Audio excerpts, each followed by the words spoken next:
Danse de Rue Savate. The request was to explain the set known as splitting companion. Splitting companion mixes two philosophies within Danse de Rue Savate, the philosophy of Savate and that of Panache, one of its appendage disciplines.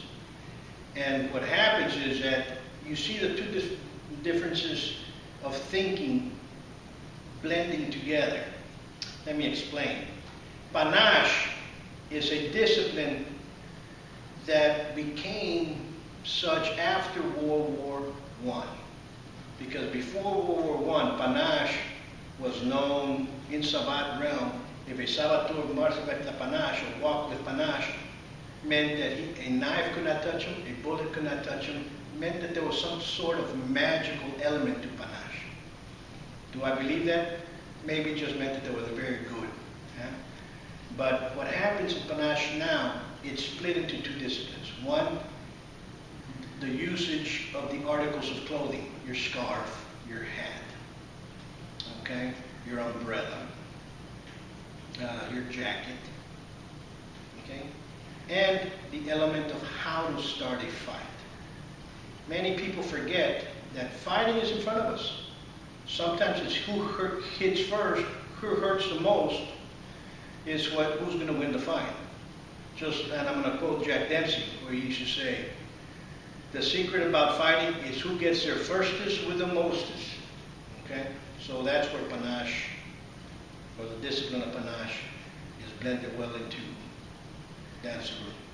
When we learn Panache, you first have to become a professor of Lacan, and become a professor of Savate books, says. Then you'll be accepted into Lutte Paniscienne to learn the 32 techniques of Lutte Paniscienne. Then after that, then Lafon will teach you Panache, which I'm a professor of. And but in Danse de Rue Savate, all the disciplines are broken up during the different grades. So right now we'll do splitting companion. Splitting companion is done with a shake of a hand. Now, against one person, a shake of the hand, that's really not a good thing to do morally, or understand what I'm saying. But if you have two people and so on and so forth, you're going to take the advantage. If I'm going to get into a fight, I'm going to fight on my terms.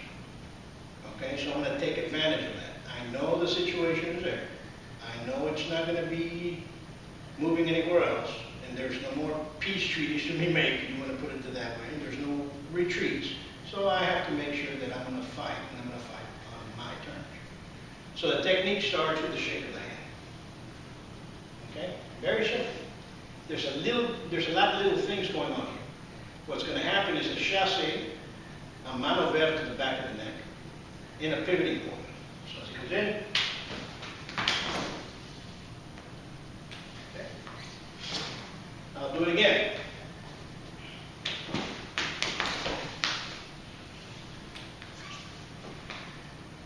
I'll show it this way for me to show certain things that are occurring.